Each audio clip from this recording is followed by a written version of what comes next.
আসসালামু আলাইকুম। আপনারা কেমন আছেন? আমরা তো মার্কেট থেকে অনেক দামি দামি কাপড় চোপড় কিনে ব্যবহার করে থাকি, কিন্তু পুরাতন হয়ে গেলে এই কাপড় চোপড়ের মূল্য থাকে না। মনে করেন এক টুকরা কাপড় কত কাজে না লাগে। যখন এই কাপড়টা দিয়ে একটি জামা তৈরি করি, কয়েকদিন ব্যবহার করার পর কাপড়টা ফেলে দিই। ওই জামার আর কোনো মূল্য থাকে না। আবার যদি ওই কাপড়টা মাথায় রাখি, ওই কাপড়টার একটু মূল্য বাড়ে। ওই কাপড়ের টুকরাটাকে সম্মান করি, ওই কাপড়ের টুকরাটার মূল্য একটু বেড়ে যায়। তাও যদি ছিঁড়ে যায়, ফেলে দেই।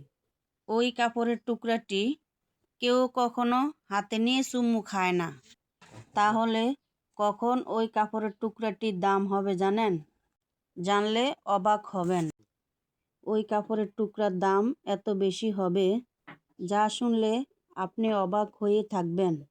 যতই কম দামি কাপড় হোক না কেন, তখন ওই কাপড়ের মূল্য অনেক দামি হয়ে যায়। যদি ওই কাপড়টা দিয়ে আপনি পবিত্র কোরআন শরীফের গিলাফ তৈরি করেন, পবিত্র কোরআনে বালু ময়লা যেন না পড়ে, হেফাজত করার জন্যই কাপড়ের মূল্য দামি হয়ে যাবে। পবিত্র কোরআন শরীফের কাভারটা যতই পুরাতন হোক না কেন, আমরা মুসলমান হিসাবে প্রত্যেকেরই উচিত প্রত্যেক মুসলমানে চুমু খেয়ে থাকি। আসলে আমি যে বললাম তা কতটুকু সত্য কমেন্টে জানিয়ে দিবেন।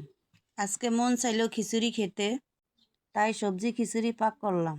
ভিডিওটি দেখার জন্য অসংখ্য ধন্যবাদ।